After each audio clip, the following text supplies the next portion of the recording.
Welcome to magnet brains. मैं हूं तुम्हारी वैदेही मैम और अब हम पढ़ने वाले चैप्टर कंप्लीट हो जाने के बाद, थ्योरी कंप्लीट हो चुका है कौन सा, ऑर्गेनिज्म एंड पॉपुलेशन का। तो अब हम क्या पढ़ने वाले, उसी के टॉपिक वाइज एमसीक्यू सॉल्व करेंगे। उसके बाद हम उसके प्रीवियस ईयर क्वेश्चंस देखेंगे। ठीक है, कहाँ पे? इसी चैनल पे जिसका नाम है मैग्नेट ब्रेन्स, जहां मिलता है आपको कंटेंट फ्री, इंग्लिश में भी, हिंदी में भी, किंडरगार्टन से लेकर ग्रेड 12 तक, और अब तो कॉम्पिटिटिव एग्जाम के लिए भी, सीयूईटी भी है, नीट भी है, जेईई भी है। तो चलो टाइम वेस्ट नहीं करते, एक ही महीना बचा है, घबराना नहीं है। सबसे पहली बात, जितना जितना मैं पढ़ा रही हूँ रोज याद करते चलो और एमसीक्यू मेरे साथ लगाते चलो। ठीक है, तो चलो सबसे पहला हम वापस वही एमसीक्यू ले रहे। तो क्या पैटर्न है मैम? एक तो पहली बात याद रखना है दिमाग में, नेगेटिव मार्किंग नाम की चीज है। ऐसा नहीं कि उठा के जो मन में आया वो मार्क कर दिया, नहीं, जो 110% श्योर हो उसी को मार्क करोगे, पहली चीज। दूसरा, जब भी तुम कोई क्वेश्चन देखते हो उसको क्या करोगे, कीवर्ड को अंडरलाइन करोगे, उसके बाद फिर ऑप्शंस देखोगे। ठीक है, कीवर्ड को अंडरलाइन करने के बाद 2 से 4 सेकंड ले लो। अब याद करके जाओगे तो ये सेकंड का टाइम और कम हो जाएगा, फटाफट खुद ही आंसर निकल आएगा।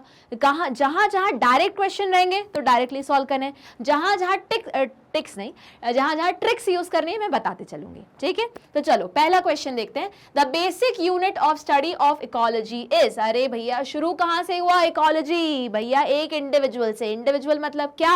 ऑर्गेनिज्म। अच्छा, ऑर्गेनिज्म के बाद क्या आता है मैम? उसके बाद पॉपुलेशन। उन्हीं इंडिविजुअल को इकट्ठे लेके आ जाओ।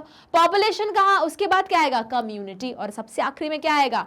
बायोम्स। ठीक है, तो चलो ये तो इजी था मैम, स्ट्रेट फॉरवर्ड क्वेश्चन था। ठीक है, दूसरा देखो, ऐसे डायग्राम बेस्ड भी आ सकता है। सेम चीज पूछ रहे जो अभी थोड़ी देर पहले डिस्कस की अलग तरीके से, कि बताओ क्वेश्चन मार्क में क्या आएगा। तो हमको पता है, वैसे ही पता है, ऑर्गेनिज्म, पॉपुलेशन, फिर यहाँ क्या आएगा? कम्युनिटी। चलो क्वेश्चन पढ़ लेते हैं। Complete the flow chart with respect to various level of biological organisation. पता ही है यहाँ पे क्या आने वाला है? कम्युनिटीज। तो चलो आंसर देखते हैं, कम्युनिटीज। मैम इतने सिंपल आएंगे क्या? नहीं, अभी जो जब टफ क्वेश्चन स्टार्ट होंगे मैं वो बताऊंगी कि ये इस टाइप के ही क्वेश्चन आएंगे। ठीक है, चलो ये तो प्रैक्टिस क्वेश्चन है। Question number 3, ecology at organism level is essentially physiological ecology which tries to understand। अब देखो यहाँ पूछ क्या रहा है वो बेसिकली, कि इकोलॉजी है ऑर्गेनिज्म लेवल पे, बट बेसिकली फिजियोलॉजिकल इकोलॉजी क्या एक्सप्रेस करती है या क्या समझने का ट्राई करती है। चलो पढ़ते हैं। सबसे पहले, annual variation in intensity and duration of temperature. नहीं भैया, फिजियोलॉजी थोड़ी ना एनुअल वेरिएशन एंड इंटेंसिटी पढ़ती है।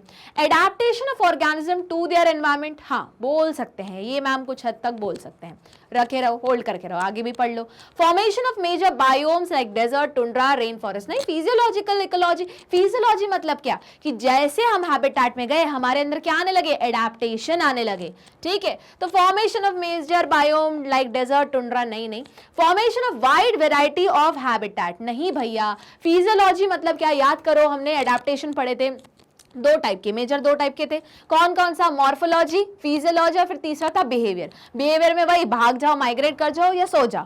तो फिजियोलॉजिकल का एग्जांपल हमने क्या पढ़ा था मैम? Altitude sickness. मतलब हम जैसे ही कोई नए हैबिटेट में गए, बॉडी में क्या आने लगे? चेंजेस आने लगे। तो चेंजेस को क्या बोलोगे? एडेप्टेशन। तो हम ये थोड़ी ना पढ़ रहे कि टेम्परेचर कैसा है, फिर बायोम्स कैसे बन रहे हैं और अलग अलग हैबिटेट कैसे बन रहे हैं। नहीं, एक्चुअली देखो तो स्टेटमेंट नंबर ए, सी और डी एक ही चीज बोल रहा है। एक्चुअली फिजियोलॉजी मतलब क्या? हमारी बॉडी की एडेप्टिव नेचर को हम पढ़ रहे हैं। तो adaptation of organism to their environment. हुआ क्लियर?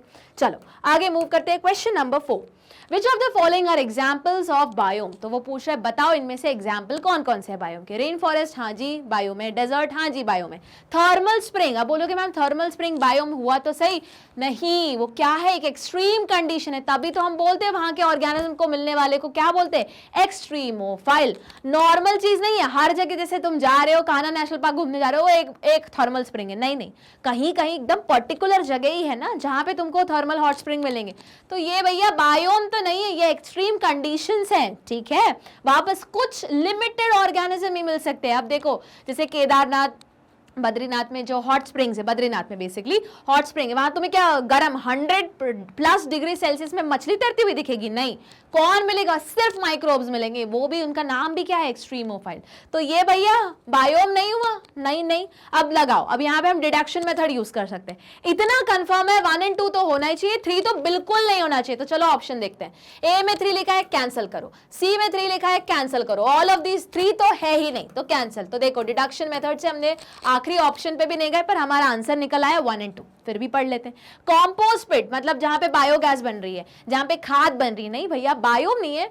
हम बोल सकते हैं हमने क्रिएटेड हैबिटेट है, पर बायोम नहीं है, ठीक है। हर जगह मिल रहा है क्या? नहीं मिल रहा है, ठीक है। तो चलो करेक्ट आंसर क्या हुआ? तो उस हिसाब से बी। अब बोलोगे नहीं मैम, फिर भी कॉम्पोस्ट पिट में मेथेनोजन मीथेनोजन तो रह रहे हैं ना वापस, बाकी कोई मिल रहा है? नहीं मैम, जैसे अर्थवॉर्म भी तो मिल सकता है, मिलने को क्या, वो भी मिल सकता है। हाँ मिल सकता है। वापस एनारोबिक रेस्पिरेशन और अर्थवॉर्म को भी ऑक्सीजन नाम की चीज चाहिए होती है, ठीक है। और ये जो कॉम्पोस्ट पिट है वो कैसी कंडीशन रहती है? Anaerobic condition. वापस एक एक्सट्रीम कंडीशन हो गई। आई बात समझ में?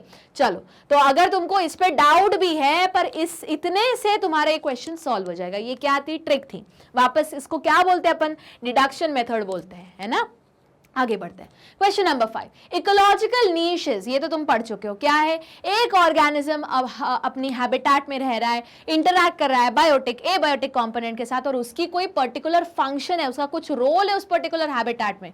तो वो जो जगह जहां वो मिल रहा है उसको क्या बोलेंगे हम? इकोलॉजिकल नीश बोलेंगे। अब देख लेते हैं option. The surface area of the ocean, नहीं कुछ भी। एन इकोलॉजिकल एडेप्टेड जोन, नहीं। The physical position and functional role of a species within the community, बिल्कुल सही। formed of all plants and animal living in the bottom of lake, नहीं, जो bottom of lake रहता है उनको तो benthic बोलते हैं, पर वो या bottom dwellers बोलते हैं। ये तो कुछ और ही है। वो इकोलॉजिकल नीश पूछ रहे थे, तो सीधा सीधा आंसर हो गया, है ना। अब बोलोगे मैम इस टाइप के क्वेश्चन आएंगे क्या? नहीं, पर इसके पहले वाला जो क्वेश्चन था जिसमें तुम थोड़ा कंफ्यूज हो सकते हो, उस टाइप के क्वेश्चन आएंगे। चलो आगे बढ़ते हैं। Read the following statement and opt for the appropriate conclusion. तो 2 स्टेटमेंट दिए, अपन को अप्रोप्रिएट कंक्लूजन पे आना है। अब कंक्लूजन कैसे उन्होंने दिए? Statement 1 is correct while the statement is incorrect, मतलब बेसिकली करेक्ट इनकरेक्ट का खेल है। चलो, तो इसमें वापस इस टाइप के जो कंफ्यूज करने वाले वो क्वेश्चन आएंगे। तो स्टेटमेंट 1 पढ़ते हैं। वापस असर्शन रीजन नहीं है, नहीं तो पढ़ के बोलोगे बिकॉज, इसका आंसर ये नहीं। 2 अलग अलग स्टेटमेंट है, तुमको सिर्फ ये चेक करना है कि दोनों करेक्ट है, दोनों इनकरेक्ट है, कि कोई एक पर्टिकुलर स्टेटमेंट करेक्ट है, दूसरा इनकरेक्ट है, दूसरा करेक्ट है, पहला वाला इनकरेक्ट है, बस इतना चेक करना है। तो चलो देखते हैं। पहला statement, temperature, water, light and soil are the key element leading to formation of biome. हाँ बिल्कुल सही। टेम्परेचर के ऊपर हैबिटेट डिपेंड है, उससे टेम्परेचर, ज्यादा टेम्परेचर है ना, तो हमने बोल दिया कि गर्म ट्रॉपिक एरिया में आ गया, कम टेम्परेट या फ्रिजिड जोन में आ गया, ठीक है।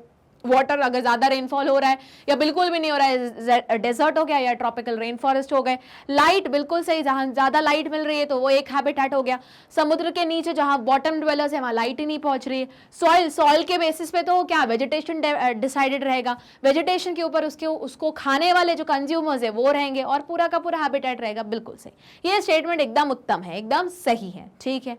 Habitat is a place. अब ये दूसरा स्टेटमेंट है, वापस रीजन असर्शन रीजन में मत कंफ्यूज हो जाना। Habitat is a place where an organism or population live। हाँ बिल्कुल सही। जैसे तुम्हारा हैबिटेट क्या हुआ? तुम्हारा घर हुआ, तुम्हारा स्कूल का एरिया हुआ। अब तो स्कूल छूट ही गया होगा, हो गया 12 बोर्ड। उसके बाद अब जहां तुम जाओगे, है ना, कहाँ जाने वाले हो? अच्छी सी यूनिवर्सिटी में जाने वाले हो, तो वो तुम्हारा हैबिटेट रहेगा अगले 3 साल के लिए या 4 साल के लिए। तो ये क्या होगा? तुम्हारा हैबिटेट, जहां पे वो क्या कर रहा है, वो ऑर्गेनिज्म जी रहा है। तो दोनों स्टेटमेंट सही है। चलो ऑप्शन देख लेते हैं। Statement 1 is correct while statement 2 is wrong. नहीं भैया, कोई भी इनकरेक्ट नहीं है। स्टेटमेंट 2 इज इनकरेक्ट नहीं, ये भी गलत है। Both the statement are correct, बिल्कुल सही। Both the statement are incorrect. तो ये क्या हुआ? सी। अब बोलोगे मैम इतना सिंपल, यहाँ स्टेटमेंट चेंज कर देंगे, वो तुमको कंफ्यूजिंग स्टेटमेंट दे देंगे और फिर तुमको पूछेंगे बताओ इसमें से क्या। ये रहा एक तरीका। और तुम लोग क्या करोगे, मैं बता रही हूँ 100% तुम ढंग से क्वेश्चन पढ़ोगे नहीं, और तुम लगान 2 स्टेटमेंट देखे, तुम्हारे दिमाग में एक ही बत्ती चलेगी, मेंटोस की नहीं, किसकी? असर्शन रीजन है पक्के से, असर्शन रीजन जैसा लगाने लगा। प्लीज ध्यान से क्वेश्चन पढ़ लेना एक बार, ठीक है। चलो आगे मूव करें तो क्या है? दोनों स्टेटमेंट करेक्ट है। चलो question number 7, it is assumed that over period of time organism have evolved to optimize their survival and reproduction through। अच्छा, टाइम के साथ जो एनिमल है वो इवॉल्व हुआ है, ऑप्टिमाइज किया। अच्छा ये बता इवोल्यूशन हुआ किस वजह से? क्योंकि मैम छोटे छोटे माइन्यूट म्यूटेशन आ रहे थे, और ऐसे म्यूटेशन जिसने क्या फेवर किया? नेचुरल सिलेक्शन को फेवर किया, ठीक है। ऑप्शन देख ले, म्यूचुअलिज्म रिलेशनशिप के बारे में, कॉम्पिटिशन रिलेशनशिप के बारे में, नेचुरल सिलेक्शन बिल्कुल सही, कमेंसलिज्म रिलेशनशिप के बारे में। अब बोलो मैम अगर म्यूचुअलिज्म की जगह म्यूटेशन लिखा लिखा रहता तो भी उस केस में भी तुम्हारा आंसर क्या रहता, नेचुरल सिलेक्शन। क्यों? वापस हमने पढ़ा था इवोल्यूशन वाले चैप्टर में, म्यूटेशन दो तरीके के होते हैं, एक पॉजिटिव हो सकता है, एक बेनिफिशियल हो सकता है। हमेशा वही म्यूटेशन आगे कैरी होगा जो उस ऑर्गेनिज्म को सर्वाइव कराने के लिए हेल्प करेगा। जो गड़बड़ वाला म्यूटेशन है वो क्या होगा, धीरे धीरे जीन पूल में से वो जो जीन है वो खोते चला जाएगा। तो वापस अगर यहाँ म्यूटेशन भी लिखा रहा तो भी तुम्हारा आंसर क्या जाएगा, नेचुरल सिलेक्शन। फिर बोलोगे मैम अगर इस जगह हम अब सोचो ये क्वेश्चन मतलब थ्योरी किसका है, इस चैप्टर का है, और ऑप्शंस दे रहा है इवोल्यूशन के, ठीक है। अगर यहाँ पे जेनेटिक ड्रिफ्ट लिखा रहता तो फिर मैम आंसर क्या रहता। एक बात बताओ, जेनेटिक ड्रिफ्ट हो क्यों रहा है मैम, नेचुरल सिलेक्शन के कारण। तो फिर भी जेनेटिक ड्रिफ्ट अगर होता तो फिर भी तुम्हारा आंसर क्या जाता, नेचुरल सिलेक्शन। हो सकता है कि एक पर्टिकुलर टाइम तक जेनेटिक ड्रिफ्ट हो रहा है, फिर वहां पे वापस जीन का चेंज हो गया, म्यूटेशन आ गया, अब उसमें से भी जो नेचुरली सिलेक्ट जीन होगा वही आगे पास होगा ना, तो ज्यादा वापस ये भी करेक्ट है, पर अप्रोप्रिएट, मोस्ट अप्रोप्रिएट या ज्यादा करेक्ट कौन सा है, नेचुरल सिलेक्शन। इसलिए तुम किसको चूज करोगे, नेचुरल सिलेक्शन को। देखो एक ही क्वेश्चन है, मैंने वो ऊपर का स्टेटमेंट वही रखा है, अंदर के ऑप्शन दूसरे चैप्टर के डाल दिए, पर आंसर क्या आएगा तुम्हारा, नेचुरल सिलेक्शन ही। हुआ क्लियर? चलो आगे मूव करें। अब अगर नेचुरल सिलेक्शन नहीं होता मैम तो फिर क्या चूज करते, फिर तुम उस केस में जेनेटिक ड्रिफ्ट चूज करते। अगर जेनेटिक ड्रिफ्ट भी नहीं होता तो क्या, फिर तो भैया तुम्हारा म्यूटेशन ही ऑप्शन बचा है, ठीक है। चलो आगे मूव करते हैं, question number 8, which of the following is, वापस इनकरेक्ट को अंडरलाइन करो, दो भले उन लोगों ने बोल्ड में दिया हुआ है पर अपन अंडरलाइन करेंगे, है ना। अंडरलाइन करने से दिमाग में जाएगा कि इनकरेक्ट पूछा है, करेक्ट नहीं पूछा है तो जाके करेक्ट ही मार्क करके आ जाओगे। विच of the following is incorrect regarding variation in temperature, वो बोल रहे हैं बताओ इनमें से कौन सा गलत है। अच्छा पहले सही वाला बोल लो कि मैम हमने टेम्परेचर का पढ़ा था, दो पढ़े थे पॉइंट्स, आप बताओ कौन कौन से। जैसे ही इक्वेटर से ये पोल की तरफ जाता है टेम्परेचर ड्रॉप होता है, ठीक है। दूसरा मैम जैसे हाइट से जाने लगते हैं, मतलब प्लेन एरिया से हाइटेड एरिया जाने लगता है, तब भी टेम्परेचर ड्रॉप होता है। बहुत बढ़िया, अब पढ़ लें question. Temperature increases progressively from equator towards pole, ये स्टेटमेंट सही है कि गड़बड़ है? गड़बड़ है भैया, इंक्रीजेस नहीं डिक्रीजेस। लो इनकरेक्ट ही पूछा तो यही आंसर मैम, आगे पढ़ने की जरूरत है, एक बार पढ़ लो, क्या पता कुछ और लिखा हो, पढ़ लो, पढ़ने में क्या जा रहा है, तुम्हें आंसर मिल गया, बहुत अच्छी बात है। चलो B, in tropical desert temperature is greater than 50 degree. हाँ ट्रॉपिकल डेजर्ट में टेम्परेचर 50 डिग्री से हो सकता है, डेजर्ट्स में तो 50 से ऊपर होगा ही। इन तो ये सही है, पर सही नहीं पूछा है, गलत पूछा, मतलब ये ऑप्शन गया। इन deep sea hydrothermal vent temperature exceeds 100 degree Celsius, hydrothermal vents में 100 डिग्री के ऊपर ही टेम्परेचर रहता है, बिल्कुल सही स्टेटमेंट है, पर पूछा क्या है, इनकरेक्ट, ऑप्शन से बाहर। Temperature in polar area falls below 0 degree Celsius, ये स्टेटमेंट सही है पर अब पूछा है इनकरेक्ट, इसलिए गलत। अच्छा 0 डिग्री सेल्सियस को क्या बोलते हैं, परमाफ्रॉस्ट रीजन, देखो ऐसे ही याद करना है, ठीक है। तो आंसर, करेक्ट आंसर क्या आया तुम्हारा, ए, ठीक है। हुआ क्लियर, इजी था। चलो आगे मूव करते हैं, question number 9, temperature is the most significant environmental factor for living organism as effect। अब टेम्परेचर किस किस को इफेक्ट करता है भैया, हर चीज को इफेक्ट करता है। समझते कैसे, पहले ऑप्शन देखने के पहले याद कर लेते हैं। टेम्परेचर में अगर कोई हाई टेम्परेचर हो रहा है, ऐसे समझते हैं, हाई टेम्परेचर हो रहा है तो क्या हमारी सारी चीजें काम करेंगी, हाँ मैम करेंगी, क्योंकि हम क्या है, यूरीथर्मल है, हम अपने बॉडी के टेम्परेचर को मेंटेन कर सकते हैं, ठीक है। अब जो डायनासोर वाली थ्योरी थी कि एकदम आइस एज आया और वो कोप अप नहीं कर पाए और मर गए, क्यों, क्योंकि मैम सिंस वो पॉइक्लोथर्मिक थे तो बाहर जितना टेम्परेचर ड्रॉप हुआ अंदर भी ड्रॉप हुआ। अब अंदर ड्रॉप होना प्रॉब्लम नहीं थी, ये था कि जो सेल के अंदर उसका सेलुलर मेटाबॉलिज्म होता है, जो उसकी सेलुलर एक्टिविटी रहती है, जो उसके एंजाइम्स है, वो सब काम करना बंद कर देंगे। अब यहाँ पे याद रखना है कि जो हमारे एंजाइम है, स्पेसिफिकली एंजाइम, तो जब ज्यादा टेम्परेचर हो जाए, मतलब जितना ऑप्टिमम टेम्परेचर, ये तुमने पढ़ा होगा 11th में चैप्टर नंबर 9 बायोमोलिक्यूल्स के अंदर, पर फिर से मैं बता देती हूँ। एंजाइम्स क्या होता है, एक प्रोटीन होते हैं, और हर प्रोटीन एक पर्टिकुलर टेम्परेचर, एक पर्टिकुलर पीएच, एक पर्टिकुलर कंसंट्रेशन पे ही काम करता है। उसको क्या बोलते हैं अपन, optimum temperature, optimum pH, optimum concentration. ये सब जो मैं बोल रही हूँ वो 11th की बुक में लिखा हुआ है, ठीक। अगर उस टेम्परेचर से ज्यादा टेम्परेचर या ज्यादा पीएच या ज्यादा कंसंट्रेशन हो जाए तो वो प्रोटीन काम नहीं करेगा। क्यों, प्रोटीन भी एक एंजाइम है, सिमिलरली हार्मोन भी एक एक एंजाइम एक प्रोटीन है, सिमिलरली हार्मोन भी क्या है, एक प्रोटीन है, ठीक है। मतलब मैम आप ये बोल रहे हो कि सेल के अंदर जो चीज है हर चीज का एक पर्टिकुलर टेम्परेचर, पीएच और कंसंट्रेशन है, करेक्ट। अगर टेम्परेचर ज्यादा हो जाए तो वो सारी चीजें क्या हो जाती है, डिग्रेड हो जाती है, डीनेचर हो जाती है। सीधा सा एग्जाम्पल है अंडा। अंडा क्या है, मैम खाने की चीज़, हाँ खाने की चीज़ तो है, आगे क्या है, एक प्रोटीन है ना, एल्बुमिन प्रोटीन है उसमें, उसके बाद जो बीज का योक है वो एक प्रोटीन है। अब तुमने उसको बॉईल किया तो क्या हो जाता है मैम, वो कड़क हो जाता है। अरे वो ठीक है, खाने की बात नहीं कर रही हूँ, बताओ क्या हो जाता है, वो प्रोटीन डिग्रेड हो गया, उसका स्ट्रक्चर लिक्विड फॉर्म से वो सॉलिड हो गया, तो उसका क्या हो गया, वो डिग्रेड हो गया, ठीक है। अब वो इरिवर्सिबल है, एक बार खराब तो खराब, वापस नहीं आएगा वो ओरिजिनल पे। तो जब टेम्परेचर ज्यादा हो जाएगा तो कोई भी प्रोटीन क्या हो जाएगा, डिग्रेड हो जाएगा, एंजाइम्स हमारे काम करना बंद कर देंगे क्योंकि वो खराब हो जाएंगे। अगर टेम्परेचर ऑप्टिमम पीएच टेम्परेचर से कम हो गया तो वो क्या हो जाएंगे, इनएक्टिव हो जाएंगे। इसका सीधा सीधा एग्जांपल जब तुम स्कूल में होगे तो तुम्हारा एक टर्म 1 में तुमने एक एक्सपेरिमेंट किया होगा जिसका नाम है सलाइवरी अमाइलेज। याद आया कि जब तुमने क्या किया, सलाइवा लिया अपने मुंह से, ठीक है, और तुमने अलग अलग स्टार्च का 3 टेस्ट ट्यूब्स बनाए थे, कुछ अगर याद आ रहा होगा तो ये वहीं से सॉल्व होगा।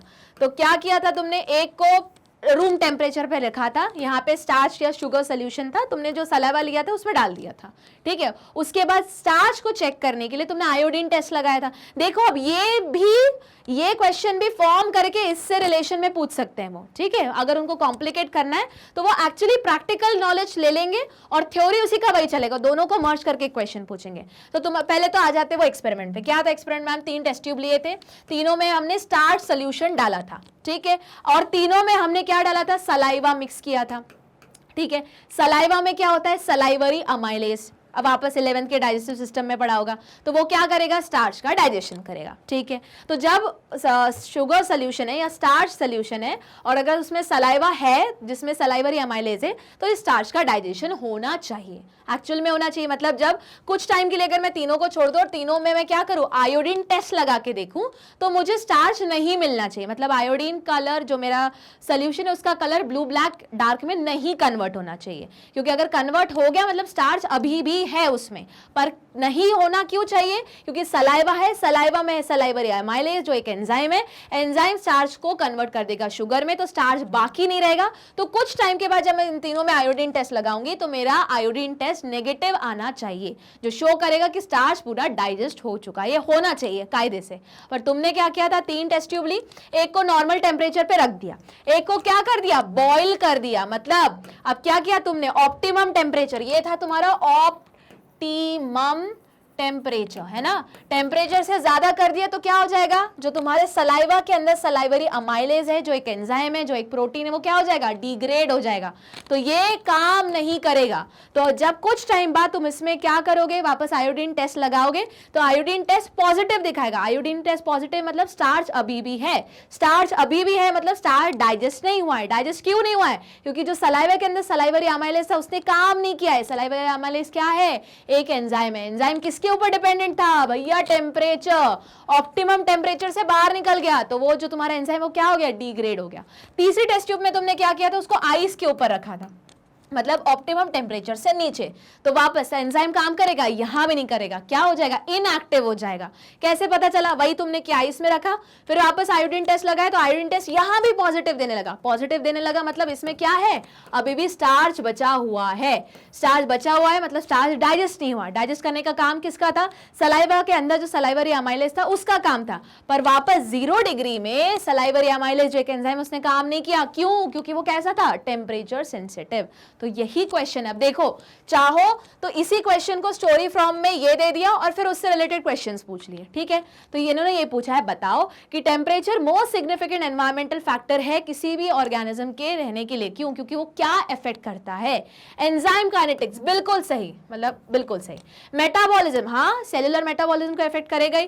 Physiology, at the end cell का अगर मेटाबॉलिज्म इफेक्ट हुआ तो फिजियोलॉजी भी तो हो जाएगा, तो आंसर क्या आएगा तुम्हारा, delta, all of the above.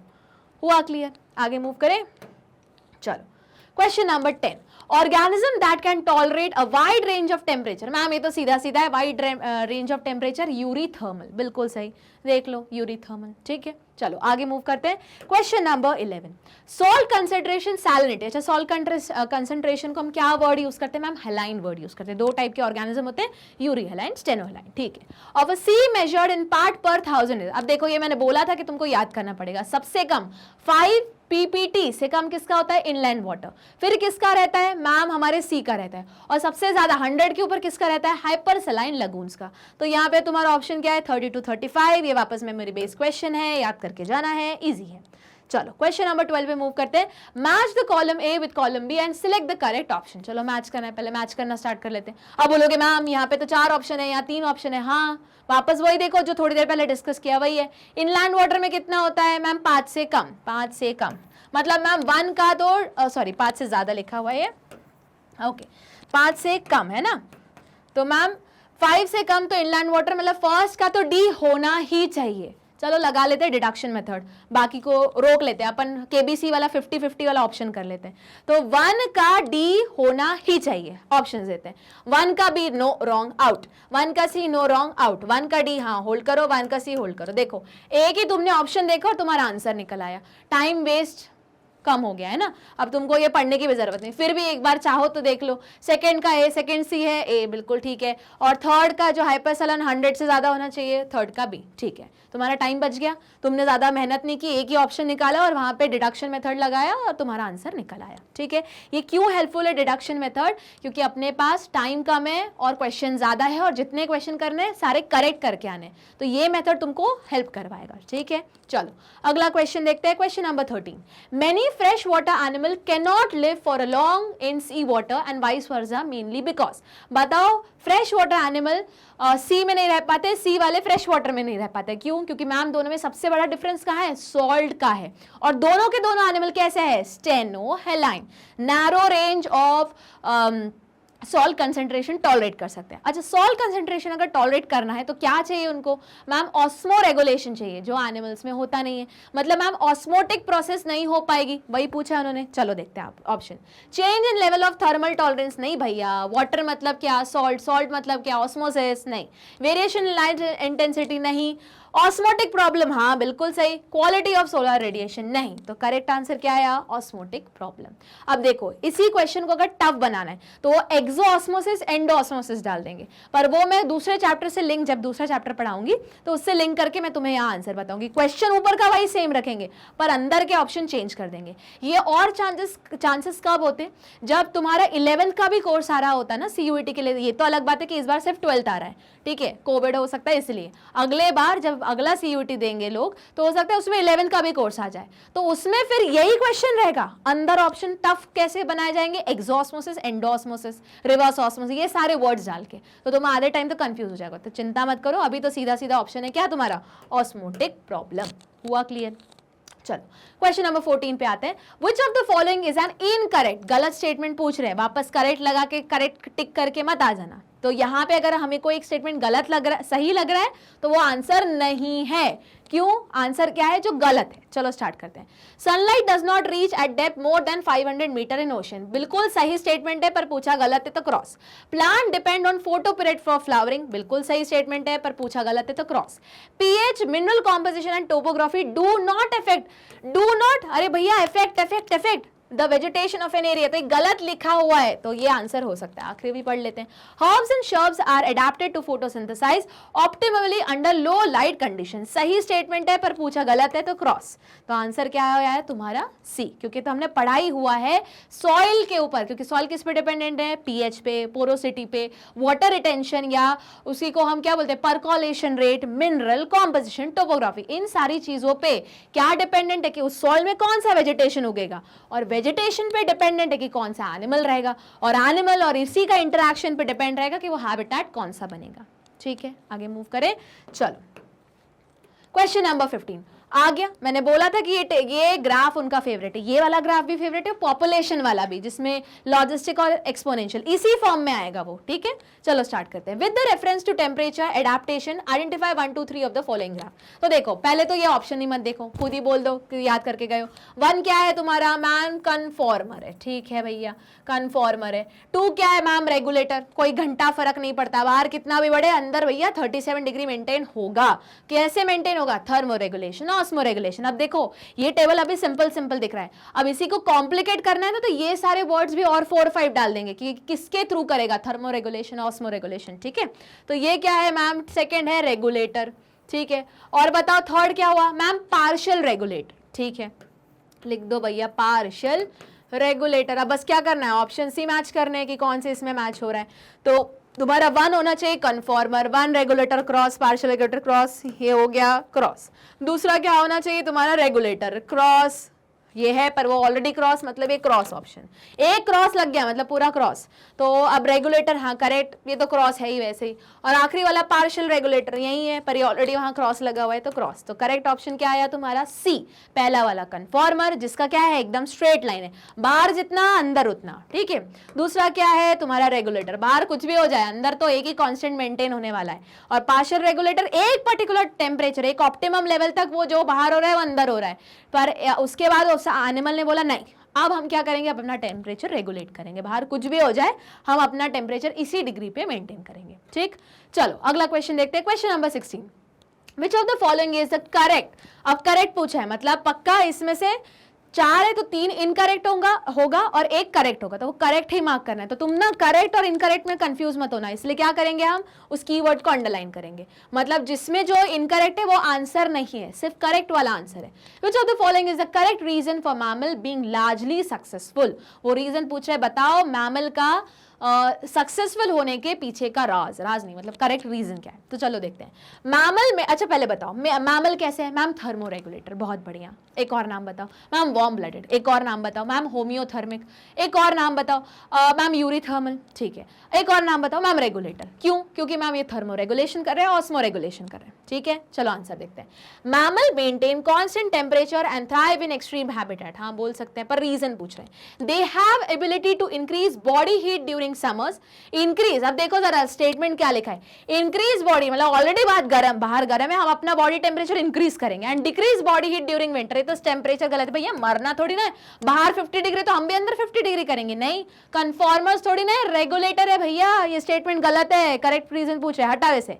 Mammal profusely sweat to maintain constant external temperature, हाँ ये बोल सकते हैं, वापस बोलोगे मैम ये भी तो सही है कि maintain constant temperature and thrive in extreme habitat, constant temperature करते हैं, पर क्या हम एक्सट्रीम हैबिटेट में जिंदा रह सकते हैं, और अगर जिंदा रह भी रहे तो कैसे, ये इनकम्प्लीट स्टेटमेंट है, लिखना पड़ेगा through thermo regulation and osmo regulation. पर एक्सट्रीम हैबिटेट अगर तुम देखो कैसा हुआ तुम्हारा हॉट स्प्रिंग, एक्सट्रीम हैबिटेट में रहते हैं क्या इंसान, मिलते हैं वहां पे, नहीं मिलते, सिर्फ माइक्रोब्स मिलते हैं, ठीक है। तो ये भी मैम हमको तो सही लग रहा है तो अभी टिक मार के रखो, पर ज्यादा करेक्ट वापस वही मोस्ट अप्रोप्रिएट क्या है ये वाला, क्यों? क्योंकि मैमल क्या करते हैं, एक्सटर्नल टेम्परेचर को मेंटेन करने के लिए स्वेट करते हैं, और ठंड में क्या करते हैं, शिवर करते हैं, ठीक है। Their body pH is constant in any extreme condition, नहीं जरूरी नहीं, हमारा पीएच भी चेंज होता है जब हम बीमार पड़ते हैं, तो बीमारी एक्सट्रीम कंडीशन छोड़ दो, जब बीमार पड़ गए तो हमारा क्या हुआ, पीएच क्या हो गया, चेंज हो जाता है। या फिर जैसे कार्बन मोनोऑक्साइड आ गया, तो जब कोई कार्बन मोनोऑक्साइड इनहेल करता है ना, एफिनिटी तो है, साथ में वो ब्लड का पीएच भी डिक्रीज कर देता है, तो ब्लड का पीएच मतलब बीमार पड़ रहे हो ना, तो ये तो गलत है, तो सही वाला आंसर क्या हुआ तुम्हारा ए, मैमल मेंटेन। अब देखो, अब बोलोगे मैम ये भी तो है, पर वापस ये अब देखो, ये भी कहने को तो ये भी इनकम्प्लीट है और कहने को तो ये भी इनकम्प्लीट है, कैसे, पूरा सिर्फ एक्सटर्नल, उन्होंने लिखा है एक्सटर्नल एनवायरनमेंट, कौन सा एक्सटर्नल एनवायरनमेंट, यहाँ क्या समर्स मेंशन किया है, नहीं किया है, क्या उन्होंने गर्म मेंशन किया है, नहीं किया है, तो क्या ये मैं मान लूं एक्सटर्नल एनवायरनमेंट ठंड हो रही है तब स्वेटिंग हो रही है, नहीं, तो ये आधा स्टेटमेंट भी क्या है, गलत। तो तुम्हारा एक्सट्रीम हैबिटेट, अब बोलोगे मैम पर वापस ये तो पूरा स्टेटमेंट लिखा नहीं है ना, उसमें लिखा होना चाहिए थर्मो रेगुलेशन, ऑस्मो रेगुलेशन और एक्सट्रीम हैबिटेट, हाँ भले आधा मेंशन है, पर वापस इनमें से ज्यादा करेक्ट क्या लग रहा है तुमको, ए वाला, मैमल मेंटेन कांस्टेंट टेम्परेचर, ये बिल्कुल सही है, and thrive in extreme habitat, extreme habitat में भी ले रहे हैं, पर वापस अगर इनके कंपेयर में बात करो तो वो वाला ज्यादा सही है। हुआ क्लियर इतना?